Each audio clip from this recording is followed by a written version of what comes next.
Sri V. Lakshmikanta Rao.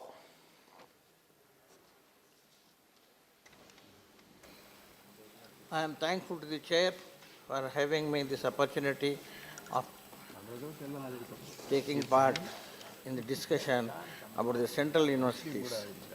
And we support the bill, and we are also happy to note that the three universities are being now taken or upgraded as central universities. Sir, we may not be knowing, but still this language, in spite of having gone through a lot of difficulties and with the other languages dominating, still it is surviving fully. And in our own country, in Karnataka, in Shimago district, there is a village by name Muttur where everybody speaks Sanskrit. Even the housemaid and even the people who are even the shepherds and everybody, that is there, and it is their language. So that is, I think, according to me, that is only the language where the entire village speaks Sanskrit. So and that is the place where many of our acharyas and our Swamijis will be going and staying there for months together to learn Sanskrit and to know about the Sanskrit also. So in such a time, in this time, the central government is coming to extend the central government the status to the university, and they are taking in the fold of central government, which is really congratulate the government and the ministry.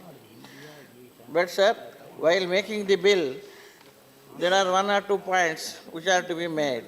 That is, in the bill, it is mentioned in the authorities. In the authorities, it is also mentioned there is a court. The court is the powers and duties of the court, like review of the policies of the university and suggest measures for its development, may be kept with the executive council, then the court, which may not be meeting or which may be difficult also, because executive council is 15 members are there, so it is they can do better. That is what I suggest.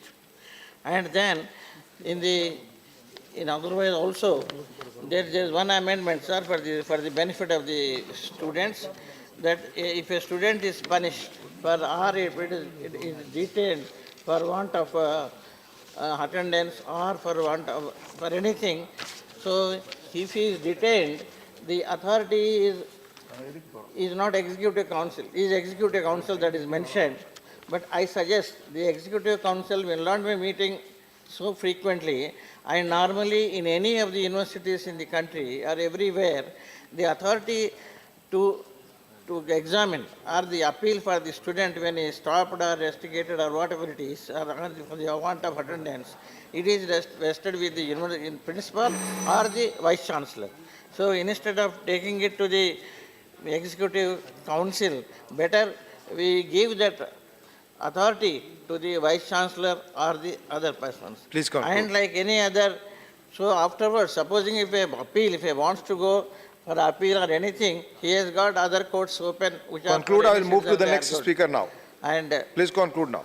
And sir, this is actually I am making, but one more point, sir, one more point I want to add. One Sri Bhashyam Vijay Saradhi, who has been awarded very recently Padma Shri on this literature, these languages, and this for this literary work which he did, and the books he has written on the Sanskrit. So only my suggestion is that we have got many scholars like this in our country who speak and who know about the Sanskrit. They are to be involved. And according to the university rules, it may be degree, which is very important. But apart from the degree, they are knowing the Sanskrit also important. So they may be also included. Now, Sri K. Ragesh ji, Thank you, sir. Sri K.